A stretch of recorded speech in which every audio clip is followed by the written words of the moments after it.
Well, it is the greatest story never told. On July 30th, 1945, in the final days of World War II, the USS Indianapolis was torpedoed by a Japanese submarine. She sank in 12 minutes here in the deepest part of the Pacific Ocean, somewhere between Guam and the Philippines. 1,200 sailors went into shark-infested waters. Almost 5 days later, only 300 made it out alive. It was the greatest disaster in the history of the United States Navy and the worst shark attack of all time.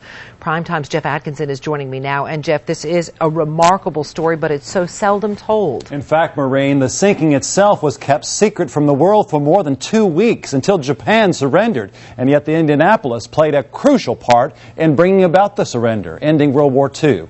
Tonight, on the 65th anniversary of the sinking of the Indianapolis, survivor stories and a local woman who's committed to keeping this largely forgotten tale alive. It's our cover story tonight. They're now in their 80s and 90s, and they come every 5 years to Indianapolis, the city that gave their ship its name and the place where their crew is remembered in a memorial. These are heroes. These are heroes that have gone through just tremendous tragedy. Fewer than 60 still alive today, survivors of a Japanese torpedo attack, and perhaps more miraculous, 4 days in shark-infested waters. Maurice Bell of Mobile, Alabama was 20 at the time. And all of a sudden somebody let out the awfulest scream you ever heard.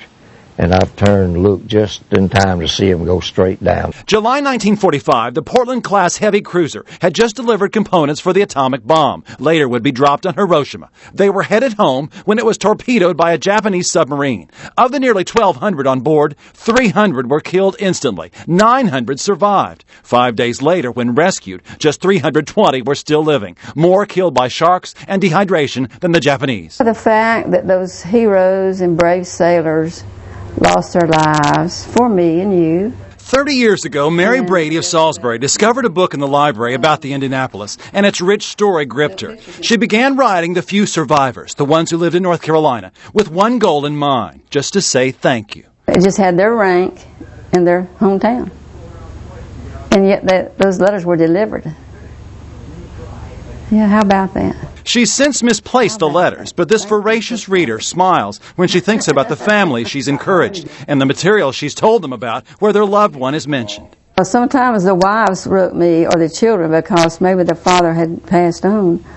But they were just amazed that they'd made a movie or a book, and I was real proud to tell them how to get a book.